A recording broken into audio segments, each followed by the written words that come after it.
दोस्तों अगर आप आरजीपीबी के स्टूडेंट हो तो ये वीडियो आपके लिए बहुत ज़्यादा इंपॉर्टेंट है। इस वीडियो में मैं बताने वाला हूँ कि आपको केमिस्ट्री किस तरह से प्रिपेयर करना है।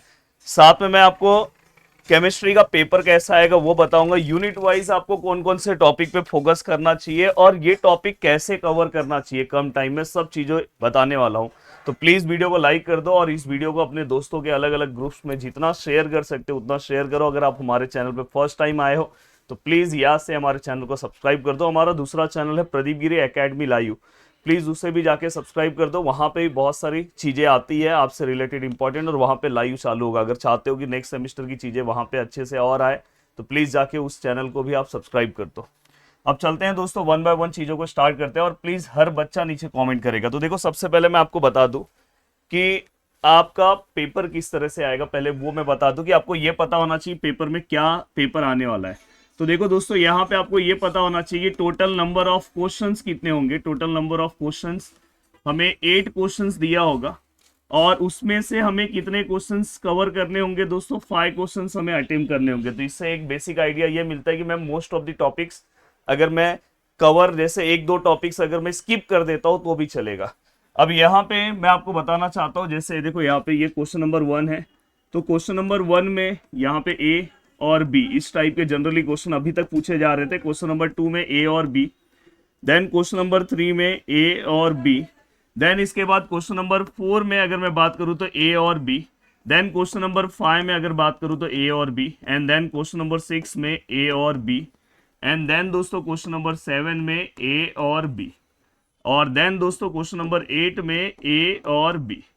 अब देखो दोस्तों यहाँ पे आपको इसमें से ऐसे क्वेश्चंस आएंगे और आपके पास पूरा का पूरा ये रहेगा, परमिशन होगा कि इसमें से आप कोई भी 5 क्वेश्चन अटेम्प्ट करोगे। जैसे अगर समझो मुझे पहला क्वेश्चन अच्छे से आ रहा है, ठीक है, मैं ये ले रहा हूँ, 5वां अच्छे से आ रहा है, ये ले रहा हूँ, 8वां अच्छे से आ रहा है, चौथा अच्छे से आ रहा है, 7वां अच्छे से आ रहा है।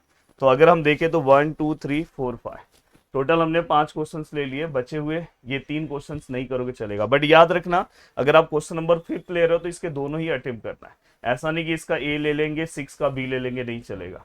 तो ये चीज का ध्यान रखना। साथ में मैं आपको ये भी बताना चाहता हूं कि जब आप क्वेश्चन लिखते हो तो क्वेश्चन का थोड़ा सा देखो, आपके क्वेश्चन अगर 7 मार्क्स के हैं, क्वेश्चन 7 मार्क्स के क्वेश्चन होंगे, तो 7 मार्क्स के लिए आपका किस तरह से प्रिपरेशन होना चाहिए वो भी मैं आपको बता दूं कि देखो सबसे पहले आप डेफिनेशन फॉर्मेट मेंशन करना, एंड इसके बाद आप डायग्राम यहाँ पे मेंशन करना। याद रखना अगर आप चाहते हो ना अच्छे मार्क्स स्कोर करना तो ये फॉर्मेट हमेशा मेंशन करना। डेफिनेशन के बाद आप यहाँ पे डायग्राम, एंड दोस्तों इसके बाद जो भी आपका कंस्ट्रक्शन वर्किंग या जो भी मेन उसका पार्ट होगा वो आप यहाँ पे लिख सकते हो। एंड दोस्तों अगर उस क्वेश्चन में एडवांटेज है तो प्लीज मेंशन करो, डिसएडवांटेज है प्लीज मेंशन करो, और एप्लीकेशन है तो प्लीज मेंशन करो। ये इस फॉर्मेट में आपको पूरा का पूरा पार्ट लिखना चाहिए। साथ में आपको ये भी मैं बताना चाहता हूँ कि आपका जो डायग्राम है, अगर समझो ये डायग्राम है तो डायग्राम को लेबलिंग दोस्तों इस तरह से किया करो। बहुत सारे स्टूडेंट को मैं देखता हूं कि डायग्राम का लेबलिंग वो ऐसे ऐसे ऐसे, प्लीज ऐसे नहीं, ये वाला फॉर्मेट फॉलो करना है और साथ में नीचे नेमिंग लिखो तो इस तरह से। तो याद रखो जितना हो सके जिस क्वेश्चन में अगर कुछ डायग्राम वायग्राम मिलता है तो आपको लिखना है। और मोस्ट ऑफ द क्वेश्चंस अगर आप प्रीवियस ईयर्स पेपर देखते हो, प्लीज एक प्रीवियस ईयर्स पेपर देख लेना। अगर आप उसको देखते हो तो आपको एक आइडिया आ जाता है कि प्रीवियस ईयर्स पेपर्स में क्वेश्चंस ना फॉर्म मतलब कैसे कि सब क्वेश्चंस फॉर्म में पूछा गया है, मतलब एक ही क्वेश्चंस के अंदर डिफाइन करके 3 क्वेश्चंस पूछे गए, ऐसे भी क्वेश्चंस आ रहे हैं।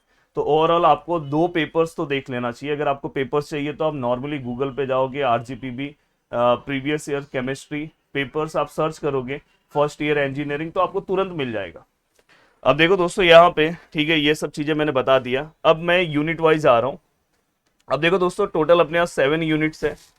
अब 7 यूनिट्स में अगर मैं बात करूँ तो यूनिट नंबर 1 में, तो देखो यूनिट नंबर 1 में अगर मैं बात करूँ, ये तो अपने यूट्यूब चैनल पे भी इससे रिलेटेड आपको कंटेंट मिल जाएगा यूनिट नंबर 1 का।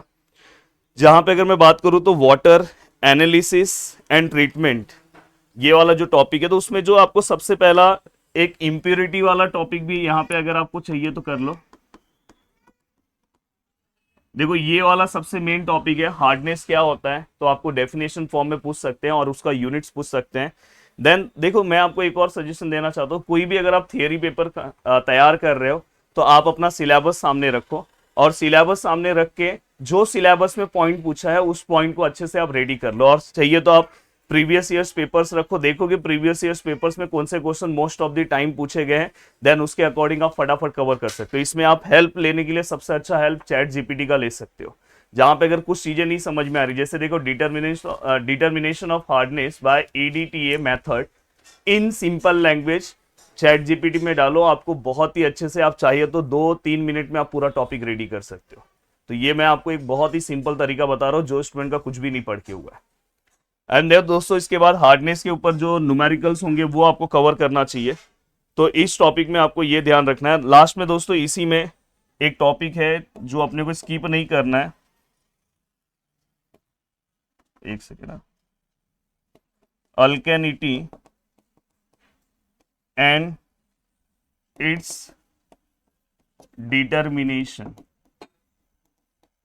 तो अगर ये करोगे तो भी चलेगा, एटलीस्ट देखो कोई भी टॉपिक स्किप मत करो, थोड़ा बहुत इसको भी आपको देख लेना चाहिए। अब देखो मैं यहाँ पे अगर मैं समझो यूनिट नंबर 2 में आ रहा हूँ, तो देखो यूनिट नंबर 2 में अगर मैं बात करूँ तो दोस्तों देखो यहाँ पे मोस्टली इसके अंदर 2 ही टॉपिक आपको पूछे गए, एक है दोस्तों बॉयलर प्रॉब्लम और दूसरा है सॉफ्टनिंग प्रॉब्लम। जिसमें अगर मैं बात करूं तो बॉयलर ट्रबल से रिलेटेड बहुत सारे क्वेश्चंस आपसे पूछे जाते हैं, प्लीज याद रखो। जैसे स्लज के बारे में पूछेंगे, स्केल के बारे में पूछेंगे, प्राइमिंग और फॉर्मिंग क्या होता है ये आपसे पूछ सकते हैं। तो देखो मैं यहाँ पे लिख दे रहा हूँ, ये सब आप नॉर्मली इसका डेफिनेशन क्या होता है ये सब अगर आप पता कर लोगे तो भी चलेगा। स्केल क्या होता है, देन प्राइमिंग एंड फॉर्मिंग क्या होता है। एंड दोस्तों एक बहुत बार पूछा गया है कि बॉयलर कोरोजन क्या होता है, बॉयलर कोरोजन क्या होता है।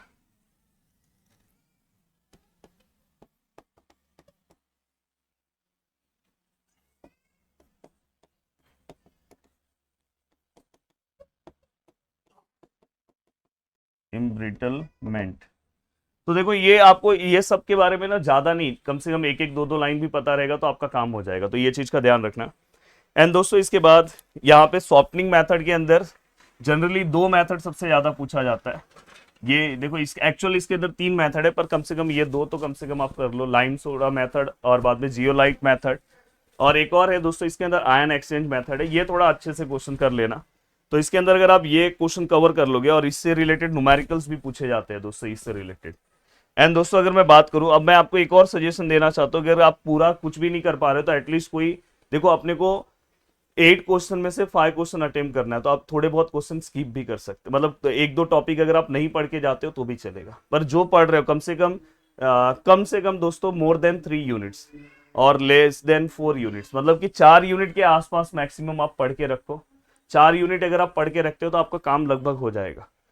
तो पर अगर आप चाहो तो जल्दी जल्दी, मैंने बोला ना आप जिस तरह से आपको कवर करने के लिए बोला। आप देखो मैं अगर यूनिट नंबर 3 की बात करूं, तो देखो यूनिट नंबर 3 में अगर मैं बात करूं तो जो सबसे पहला आपको क्वेश्चन कवर करना चाहिए दोस्तों, देखो समझ में आता है कि कभी कभी वो पूछ सकते हैं कि व्हाट इज लुब्रिकेंट। दूसरा आपसे ये पूछ सकते हैं क्लासिफिकेशन ऑफ लुब्रिकेंट, तो ये क्वेश्चन आपसे पूछ सकते हैं दोस्तों, classification of lubricant. Classification of lubricant आपसे पूछ सकते हैं और उसका सिग्निफिकेंस पूछ सकते हैं दोस्तों। देन दोस्तों आपसे ये भी पूछ सकते हैं viscosity index and its significance. तो ये वाले क्वेश्चंस के लिए भी आपको रेडी रहना चाहिए।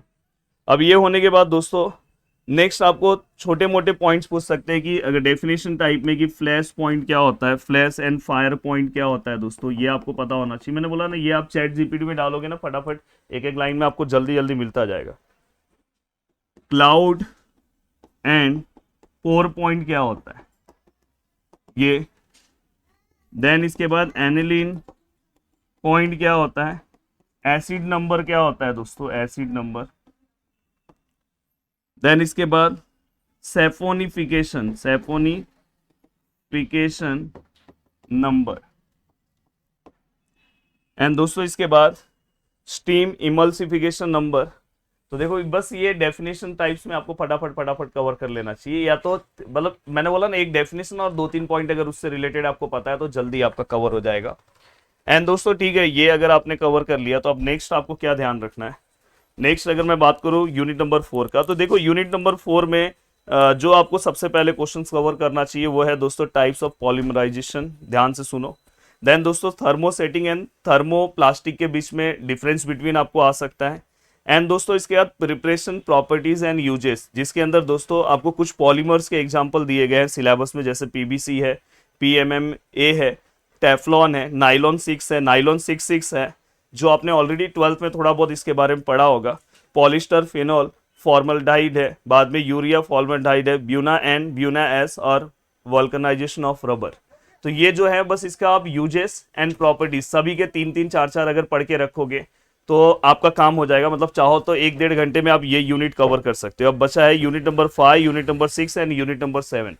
देखो यूनिट नंबर अगर मैं 5 की बात करूं तो यूनिट नंबर 5 है ना कोरोजन, जिसका ऑलरेडी हमारे चैनल पे वीडियोस है, जिसमें अगर आपको टाइप्स पता होना चाहिए कोरोजन का, उसका प्रिवेंशन के मेथड क्या है वो आपको पता होना चाहिए। एंड दोस्तों इसमें एक अगर आप कॉपर सिल्वर वाला जो मेथड है दोस्तों ये आपको पता होना चाहिए इसके अंदर, तो इसके ऊपर भी आपका फोकस होना चाहिए। देन दोस्तों इसके बाद यूनिट नंबर 6 में जो पॉइंट आपके सिलेबस में जैसे वाइब्रेशनल है, रोटेशनल है, तो आपको वो पता होना चाहिए दोस्तों। देन इसके बाद वो टेक्निक कौन सी है, स्ट्रेप्टोस्कोपिक टेक्निक कौन सी है, उसका प्रिंसिपल आपको पता होना चाहिए। तो ये बस अगर आप 1-2 क्वेश्चंस कवर करते हो तो ये जल्दी से आप यूनिट कवर करोगे। और लास्ट वाला यूनिट तो इतना सिंपल है, जिसमें आप एटॉमिक आयोनिक साइज और इलेक्ट्रॉन एफिनिटी और इलेक्ट्रॉन नेगेटिविटी के अकॉर्डिंग जो आपको एलिमेंट्स दिए गए हैं उसको आपको मतलब उसके प्रॉपर्टीज आपको पता होना चाहिए। तो लास्ट वाला तो बहुत सिंपल सा है। तो आप इस तरह से मैंने बोला 1-2 यूनिट आप स्किप भी कर सकते हो और फटाफट अपना पूरा का पूरा सिलेबस रेडी कर सकते हो। तो बहुत ही अच्छे से मैंने पूरा का पूरा आपको आइडिया दे दिया। अगर आप चाहते हो कि सेम मैथ्स सब्जेक्ट में भी आपको इस तरह से हेल्प मिले तो जरूर मैं आपको हेल्प करूंगा। और मैं चाहूंगा कि चैनल को जितना हो सके सब्सक्राइब करें। और यहाँ तक वीडियो बहुत कम लोग देखते हैं, तो मैं देखना चाहूंगा यहाँ तक वीडियो कौन आया है। जो आया है वो नीचे लिखेगा कि उसने अचानक में क्या पाया। तो thank you so much guys, जय हिंद दोस्तों।